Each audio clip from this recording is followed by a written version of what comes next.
For more on this, we're going to bring in Arizona Congresswoman Debbie Lesko. She's a member of the Congressional Border Security Caucus. Congresswoman, we're really good to happy to have you here today because this past week you reintroduced the Border Crisis Prevention Act to address our nation's border crisis, including problems with our asylum system, a lack of immigration judges, and barriers to detention. So can you tell us how you propose tackling these issues, and do you have any pre-approval on the bill? Well, thank you so much for having me. You know, while Phoenix area has thousands of people coming here for the Phoenix Open and the Super Bowl tomorrow, just 3 hours south of Phoenix in the football stadium, there's a crisis at our southern border. And as you reported, we have a rancher, 73-year-old rancher, who is now in jail because of the border crisis. We don't know all this, the details on that yet, but this has been going on for years, and it's only gotten worse under the Biden administration. And so I have introduced legislation that will help secure the border. And what it does is it increases the asylum claims so that they're not frivolous asylum claims. It also reinstates the Remain in Mexico policy that Trump had in place when the numbers of illegal crossers were so much lower. It helps increase funding for immigration judges at the border. I'm really hoping that some of my Democrat colleagues will join me. This certainly is a crisis, and under Biden, it has gotten much, much worse.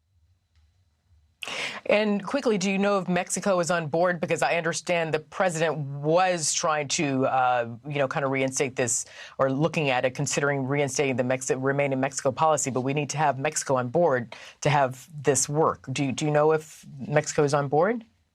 I don't know, but I sure hope that President Biden does deal with them, because it worked. It worked under President Trump. And if the asylum seekers stay in a safe country while their asylum case is being processed, that would help both sides. It would help the illegal immigrants. It would also help with the crisis at the border. I think it's a win-win for both sides, and I hope that President Biden continues to negotiate with Mexico to get it done. Now, you said House Republicans are delivering on your promise to protect our border security through hearings to hold the Biden administration accountable, and also by introducing legislation to secure the border. Why are you holding hearings to hold the Biden administration accountable? Why not just focus on new legislation to secure the border? I mean, if you get the job done and the president doesn't, then that's on him. Well, I think one of the reasons that we're going to the border, I mean, I've been to the border multiple times, and so have other Republican members. But when we have asked Democratic members to come to the border, a lot of them do not come. They do not participate. So I do know that very soon the Judiciary Committee is going to be having a field hearing in Arizona at the border. And I think it brings attention to the crisis.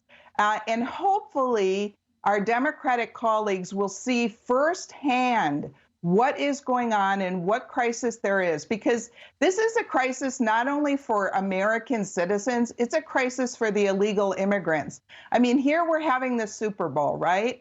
And there will be sex trafficking, unfortunately. And what do you think happens? Do you think the cartels are selling some of these young girls, young teenage women, into sex trafficking?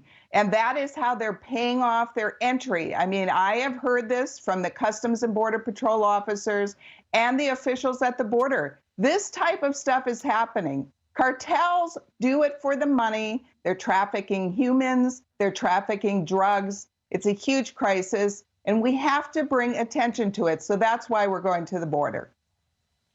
And to your point, we show the pictures on television, but I've covered crises before. You don't really get the real sense of what it's really like and how bad it is until you're there. It looks different, it feels different, it even smells different in person. It does. I've gone down in the tunnels underneath the border between Mexico and Arizona, and you can see, what has been happening there. I'm on the Arizona side. I've been up in the mountains looking down right over the fence, and the other side in Mexico. And the Border Patrol officers tell us how they have tunnels from one house to the other, a house on the Mexican side to a house on the Arizona side. I mean, this has been going on for years. Under President Trump, he really brought it under control because of his policies. But now, as you know, President Biden, on day one, he stopped construction of the border fence. Now he has this, what he calls a border policy, where he's saying, well, we're going to bring 30,000 more illegal immigrants in legally from Venezuela, Cuba, Haiti, Nicaragua. And it's just a problem. And I'm unfortunately out of time, so I cannot follow up on that one. So I'm gonna let that go for now. But quickly, I will say, just because it's such a heavy topic, who you got in the Super Bowl, Congresswoman? Switch gears. I'm rooting for the Chiefs, and so we'll see if they win. But I just was able to go to the Super Bowl behind the scenes this morning and saw some great stuff there. All right. Well, it's a win for Arizona, no doubt. Congresswoman Debbie Lesko, thank you so much for joining us. Take care. Thank you. Eric?